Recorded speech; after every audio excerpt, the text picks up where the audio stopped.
Ola, hoxe imos descubrir que son as cadeas tróficas ou cadeas alimentarias e que función teñen nelas os produtores, consumidores, descompoñedores. Estás preparado e preparada? Pois non perdamos máis tempo.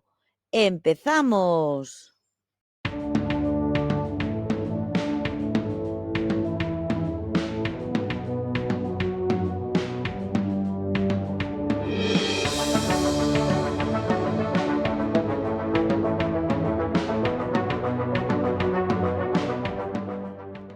Fixécheste algunha vez esta pregunta?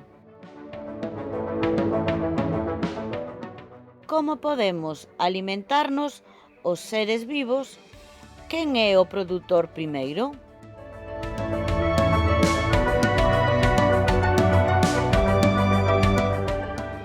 A resposta é doada.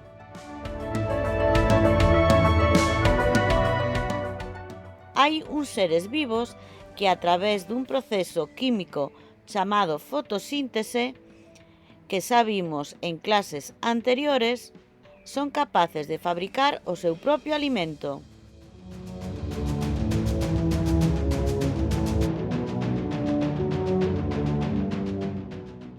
As plantas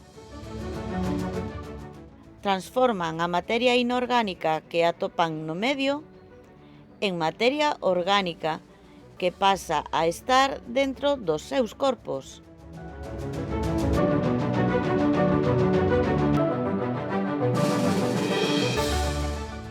Estes animais son os chamados produtores na cadea trófica.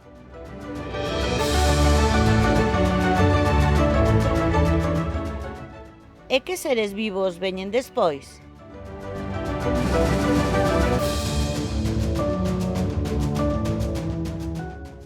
Veñen os consumidores, que son todos aqueles seres vivos que se alimentan dos produtores.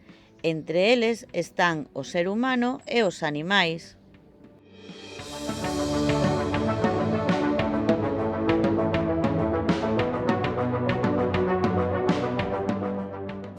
E finalmente temos os descompoñedores, que se encargan de desfacer e alimentarse dos organismos mortos e axudar a súa descomposición.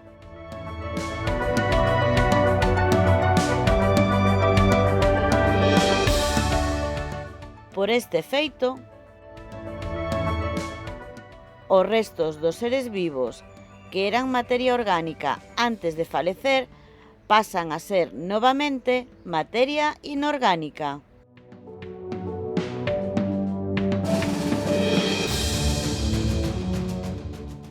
E desta forma, esta materia inorgánica volve a formar parte do medio para que a usen novamente os produtores e así dar comezo outra vez á cadea trófica.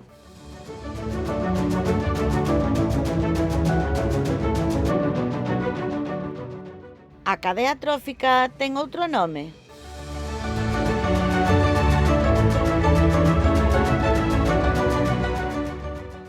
Pois si, tamén lle podemos chamar cadea alimentaria.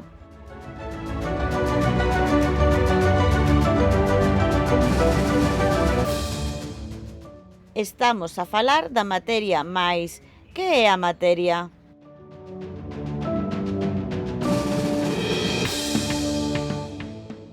A materia é todo aquilo que ten unha masa e ocupa un lugar no espazo. Unha pedra, un estoso, un coche, todos eles están formados de materia.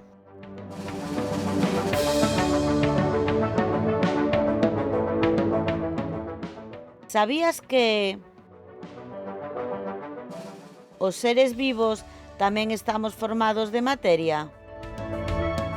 Animais, plantas e seres humanos temos isto en común.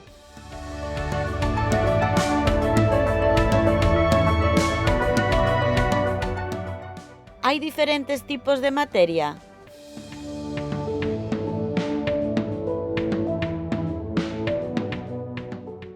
Pois si, hai dúas: materia orgánica e materia inorgánica.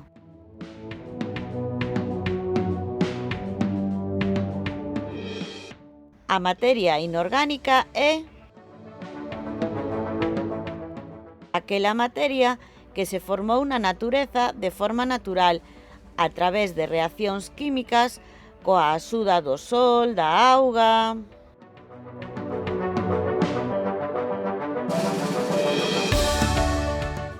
E a materia orgánica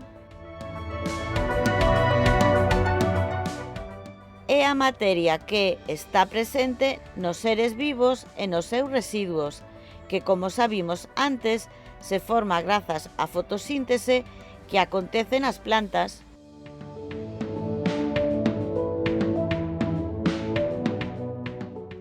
Imos resumindo.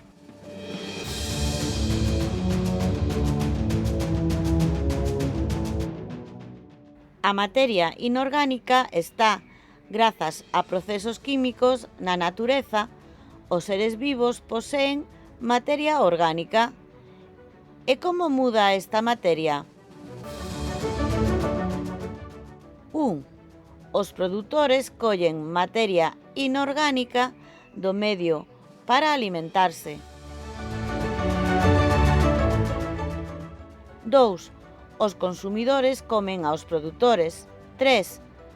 Os descompoñedores aliméntanse de seres mortos e os restos que quedan pasan de ser materia orgánica a inorgánica novamente. 4. Comeza outra vez a cadea alimentaria.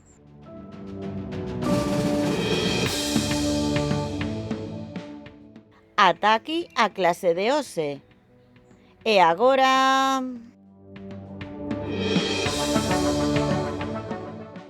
tócache.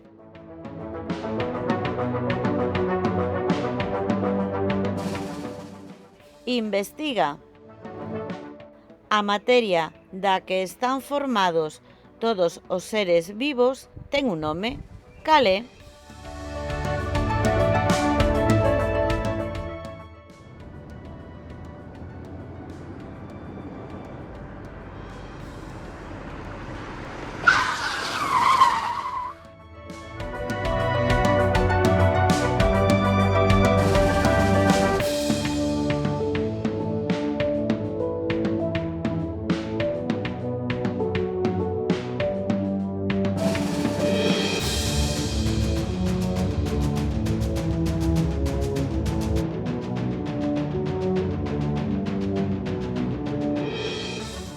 A materia da que están formados todos os seres vivos chámase biomasa.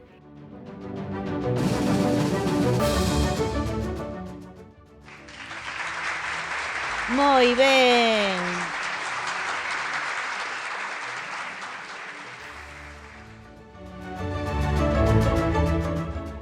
Máis contidos e fichas interactivas e imprimibles en profiaracelis.com.